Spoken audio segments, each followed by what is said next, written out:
Seriously আমি না বুঝতেছি না তুমি এরকম কেন করতেছো। আচ্ছা তুমি আমাকে বলো, বিএসসির জন্য আমার কানাডাতে স্কলারশিপ সহ সব কিছু রেডি ছিল। তুমি বললে এখন গেলে নাকি আমি তোমাকে হারাবো, তোমাকে অন্য কোনো ছেলের সাথে বিয়ে দিয়ে দিবে। ওকে ফাইন, আমি সব কিছু ক্যান্সেল করলাম। তারপর তুমি বললা তোমার বাবা বলছে যে বেকার কোনো ছেলের সাথে বিয়ে দিবে না। আমি সব কিছু ছেড়ে আমার বাবার বিজনেসে বসা শুরু করলাম, যেটাই আমার এতটুকু ইন্টারেস্ট ছিল না। আমি আমার সব ইচ্ছা ছেড়ে তোমার জন্য পারফেক্ট হওয়ার চেষ্টা করলাম। তারপরও কিসের কমতি থেকে গেল যে তুমি আজকে এঙ্গেজমেন্ট রিংটা ফেরত দিয়ে দিচ্ছ? আরে আমাকে কারণটা তো বলো অ্যাটলিস্ট।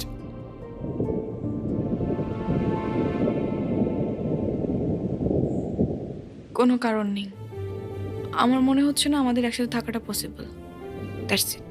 That's it? সিরিয়াসলি তোমার মনে হচ্ছে না আমাদের একসাথে থাকাটা আর পসিবল? What about me?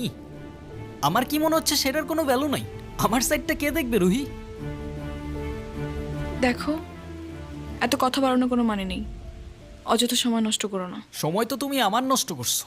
এরকমটাই করার হইলে আমার লাইফটা কেন নষ্ট করলা? ভেঙে ফেলার হইলে সব আগেই ভেঙে ফেলতা,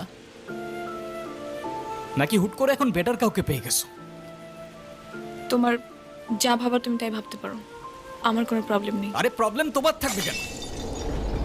প্রবলেম তো তোমার ক্যারেক্টারে। আর আমার লাকের প্রবলেম যে তোমার মতো একটা মেয়েকে ভালোবাসি।